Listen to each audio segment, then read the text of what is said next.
Good morning. నల్గొండలో ఒక పెద్ద సైంటిస్టు. ఎందుకంటే ఇక్కడ చూస్తే మొత్తం కూడా బైక్ సోలార్ ఎనర్జీతో నడుస్తుంది, ప్లస్ బ్యాటరీ ఛార్జింగ్తో నడుస్తుంది.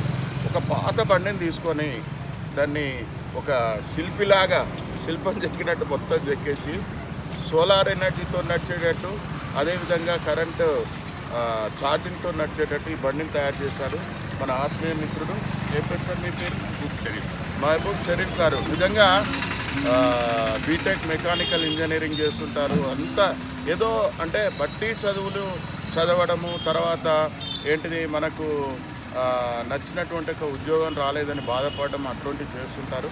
వాళ్ళందరికీ కూడా ఒక ఇన్స్పిరేషన్ మన మహబూబ్ షరీఫ్ గారు అని నేను అంటున్నాను. ఎందుకంటే ఒక పాత పల్సర్ బండిని తీసుకొని అసలుకి ఇంకా అది ఏంటిది డంప్ యార్డ్లకు పోవాలి, డంప్ యార్డ్లకు పోయేటటువంటి ఒక బండిని తీసుకొని మొత్తం కూడా పైనకెళ్ళి సోలార్ ప్యానల్స్ పెట్టేసి, తర్వాత అదేవిధంగా బ్యాటరీస్ పెట్టేసి మొత్తం కూడా దీన్ని రన్ చేస్తున్నాడు. జీరో మెయింటెనెన్స్తో నేర్చుకున్నాడు.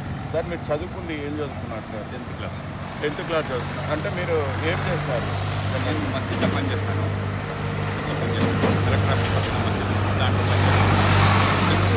ఆటో ఉంది నాకు, ఆటో కూడా తోలుకుంటాను. ఇది కూడా మామూలుగా మళ్ళా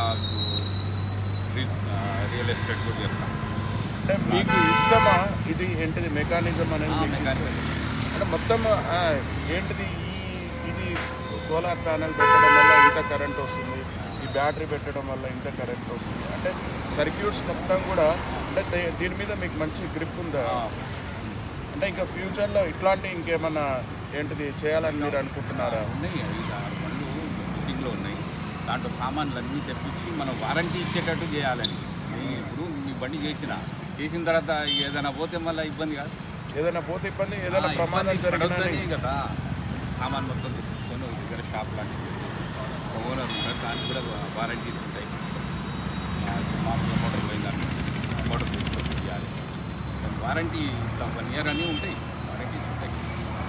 మొదటగా నేను చెప్పేదంటే ఒక అడుగు అయితే పడింది. ఇంకా ఫ్యూచర్లో కూడా మీ బండిని ఇంకా మాడిఫై చేస్తూ చేయాలని మేము అనుకుంటున్నాము. All the best. Thank you.